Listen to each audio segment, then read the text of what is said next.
My parents made me feel like I was equal to them from day one. So there was never a disparity between male and female in my house. There was never a disparity between black and white in my house. There was never, in the way I grew up, it was very naive, I guess, because everybody was equal. There was no man better than me, there was no person better than me, I was no better than anybody else. So that way of being raised shaped my entire life and the way I think. Even today, as an older woman, I sometimes don't understand some of the challenging behavior that I see out there because I don't feel it inside. I don't feel like I'm any different from anyone else or they're any different from me. So I am thankful for having been raised in a home like that because I think it is part of what brought me to where I am today in a lot of ways. I left Nutley High School, I went to Douglas College, Women's College. And while I was there, that's where my whole life sort of changed. I thought I was going to be an English teacher. I changed gears on the political side of how I was raised.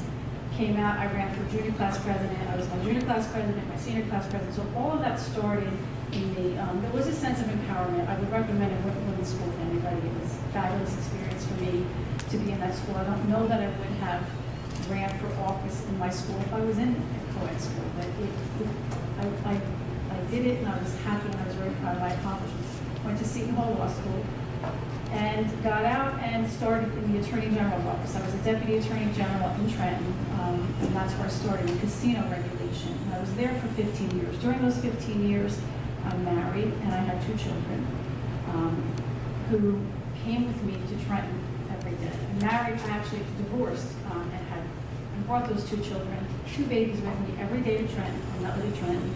There was a daycare in my building, they stayed there all day. I brought them to daycare in the morning and home with me at night every day until they were school age and they came back. They were in Nutley, I was still in Trenton. So they were up here, they got a little older. I eventually left the AG's office. What I did was, I worked hard. I started at the bottom, and I ended up becoming the 3rd in charge in my agency. When I got up that far, politics gets involved, directors change. I left, and I became associate counsel, in-house counsel at the Sports and Exposition Authority of the Meadowlands in East Rutherford. When you work for the Attorney General's office, you are not allowed to be politically involved in anything. So it kind of stifled where I was going in my life, with my dad and his leadership. But I also had 2 little children, so I backed away from everything, took care of my children. I was a single mom, had to do all that by myself. It was a couple of not so good years in there where really, to be honest, I had almost nothing. I didn't have my family, I never really had those years. But I turned it all around. When I worked at the Sports and Exposition Authority, my father decided, this is 1999, my father decided that he no longer wanted to run for elected office and he was going to retire. And I had a friend who was a mentor come to me and say, this is probably a good opportunity for you. You have the credentials, everyone knows your name. You should probably think about running for office in this town. There's never been a woman, and go for it. Might be a challenge, but go for it. And I knew right then, it took me 2 seconds, as soon as this person said this to me, to decide that's what I was doing. I had it in my blood, I couldn't wait. But I said, let me think about it. I tried to really, but let me think about it, and I'll get back to you. And I knew immediately that is what I was going to do. It was a challenge, I was really up for that challenge. And we ran a campaign, and I won. I was the first woman ever elected to the Board of Commissioners in the Township of Nutley. The way the township, the way it works is your 5 people are elected, and the order you're elected in is actually becomes important. Number 1 becomes the mayor, 2, 3, 4, 5. I was 5, so I was elected at the bottom, but I got there, and that's all I cared about. I was in. And when I took office, I decided that I went to the mayor and I said, give me the Department of Public Affairs, which at the time was Health and Sanitation. Nobody wanted it. Yeah, everybody wanted public safety, all these public works, and the bigger departments that had a lot of employees. This was a smaller department. I took it, and I decided as I walked in the door, and I said to the staff, I am changing everything that happens here. It's going to be about the people of Nutley. It's going to be about me and how I would like to see, what I would like to see for Nutley. And that is exactly what I did. I had a very small staff of women that worked for me. Everyone was a mom. Everyone had small children. Maggie McCreesh was this big. She was in my office watching cartoons. and her mom's, right before I actually hired Mom McCreesh to work for me, we started to change everything. I started a bunch of new programs, the CHAMP program, which is a high school mentoring program, students mentoring students, the CARE program, which was for helping people in the community. But my favorite was the Women's Initiative of Nutley, which we put together women who were interested in helping other women. And we did this. We did it on a large scale. We did it in the schools. We went to the schools and introduced young children to different types of careers, just all different types of programs developed for women. Other ones as well. So in those years, I think I might have gotten remarried at that point in time, my first daughter was a commissioner. Anyway, we all ran for re-election, and I became the top vote getter. So I went from number 5 to number 1. And my head was spinning that night. I was really, you cannot imagine what that night was like. It was the most exciting night of my entire life. And I became the mayor. So with that, we introduced more programs to the community with the help of Lauren McCreesh, Mayor's Wellness Program, all kinds of really fun and exciting things that you don't really need to make government work, but we did make Nutley a fun place.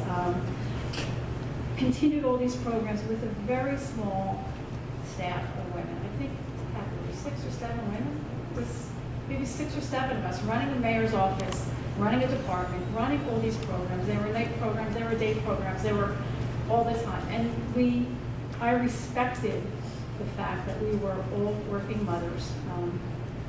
I had a baby during this. All these things coming to my mind. When I was the mayor in my first mayoral term, I had Ava. I was 46 years old. I pushed the envelope as far as I could go. I was very persistent with that. I wanted a child, and I ended up having a child. So I was working full time. I had a child. I was the mayor. I was the director of public affairs. We were, if you excuse my language, I'm sorry, smoke we kicked ass in Nutley. We just brought so much to this community. It was fabulous, and we were so energetic, and we had so much fun doing it. It was really, if you asked any one of us that worked in that office, we would probably say that those were probably our best years, working for this community and really doing great things that we did. So now it becomes a little more boring. The next election, I ran for re-election. I got re-elected again as the mayor. I was the 3rd mayor in the history of Nutley ever to be re-elected in their current term. So it was a wonderful feeling. It was fabulous. Again, we kept doing everything that we were going to do. We had vision. We just kept working hard. That was all what it was about. We just kept bringing things to the community. If you came to me and told me that you would like to see something in Nutley, I did it.